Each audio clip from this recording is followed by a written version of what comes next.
right, today I'm going to show you how to do a basic Zentangle. This is going to be putting several different patterns all together. So you need a piece of paper, a pencil, and some sort of pen or marker. To start, I'm going to create our space. It's suggested that you start with a square just to kind of get a feel for what's happening. What you do first is you add a few lines, a line or two, to break up this area into a couple separate sections. Okay, so now I have space here, here, here, here, and here. In each of these, I'm going to put a different tangle or pattern. Now I'm going to leave that line in pencil because in the end, I don't want to see it. I want it to be an implied line. And the edges that are going to be created with this line are going to be made with the patterns, not that physical line. So I'm going to start with a simple, basic pattern. I'm just going to put kind of a checkerboard in here. You are more than welcome to use rulers as you do these. Sometimes freehanding straight lines can be kind of a fun challenge though. So see whatever works for you. All right, got that in there. Notice I went all the way to the edges. I didn't just kind of float it and put it in there wherever I felt it looked good. Okay, I'm not going past that spot. Not perfect, but I'm just practicing, so that's okay. Again, if you want to use a ruler, that's fine. I honestly think for little practice pieces, just freehand it. Give it a shot. Okay, I'll come back in and add more to that a little bit later. I'm going to put fish scales in here. Trick to fish scales is making equally spaced semicircles, half circles, whatever you want to call it. Okay. The next row, you need to start in the center of the previous curve. So try your best to keep these scales uniform. And I'm just going to let this go off the edge. I always like to start on a full one instead of trying to complete a small one. That always seems to throw me off. I like to do all the full ones and then add in the partial ones at the end. Okay. The most important part to scales really is making sure that they're uniform and that they always go to the center of the preceding row of scales. Perfection is not key here, but some form of consistency is helpful.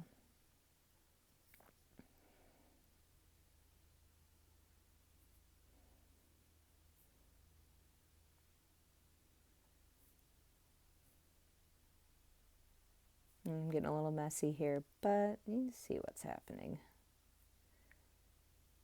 And I'm just trying to make sure I continue the lines as far as they would need to go, all the way to those edges. I'm going to add one of my favorites, the swirl design.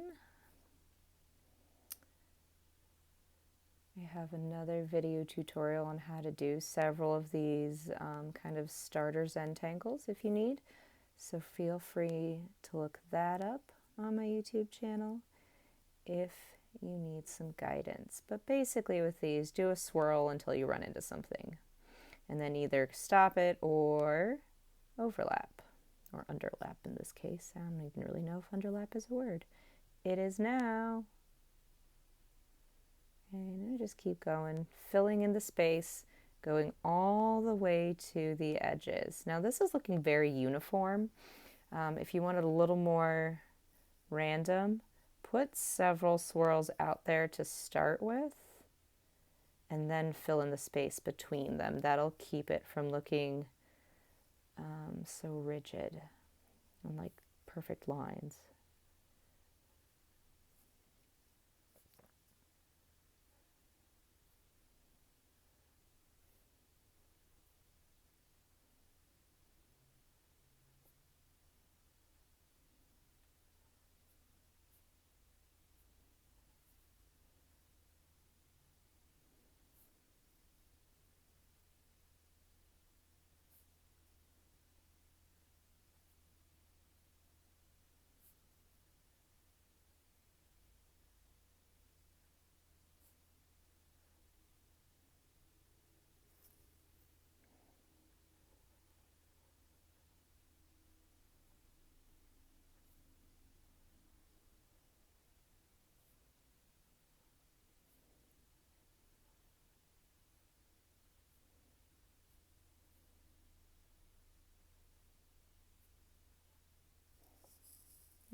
That looks pretty good.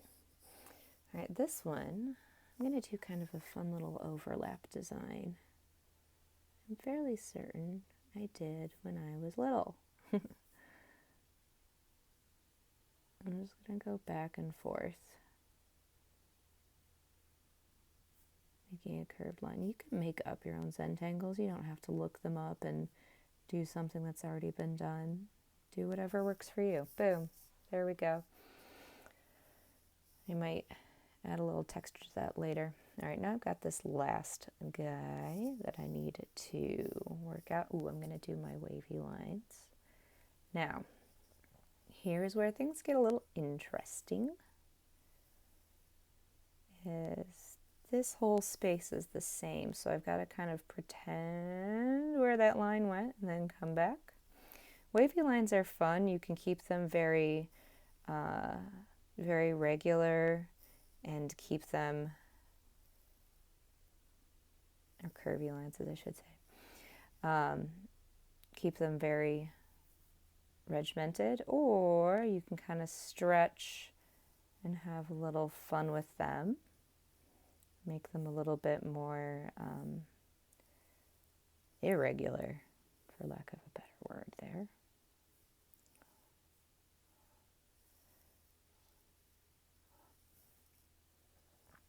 Whatever feels better to you, regular, irregular, mix of it, whatever. All right, so there we go. Now, part of these spaces look really nice, like this area looks really filled in because I have lots of visual information happening. These can use a little touching up. So I'm going to take a minute and I'm going to kind of push this a little bit further so it really looks nice and done and clean. So I'm going to add some just little parallel lines in here to kind of fill in this space a little more and add some value. Over here, I'm just going to turn to a checkerboard. I always try to mark out each space that I'm going to fill in ahead of time so I don't end up with spaces all touching each other and not filled in properly. Over here, just some little curved lines right next to each other for some more texture. I'm going to darken these up so it really pops. A couple dots. All right, and there we go, a Zentangle. If you noticed, cleaning some things up here, if you noticed, just adding something as simple as curved lines or dots, anybody can draw dots, just adding dots made a big difference in this. I could spend more time, I could put like dots or some other sort of little line design in there. I might come in here and add some sort of line work or color in every other scale, all sorts of simple things. Parallel lines, little parallel lines next to each other are one of the easiest things that you can do to just take things up to another level. So there you go. A basic Zentangle. Anybody can do this. Every one of you can do this. So there you go. There's your challenge. Try out a Zentangle.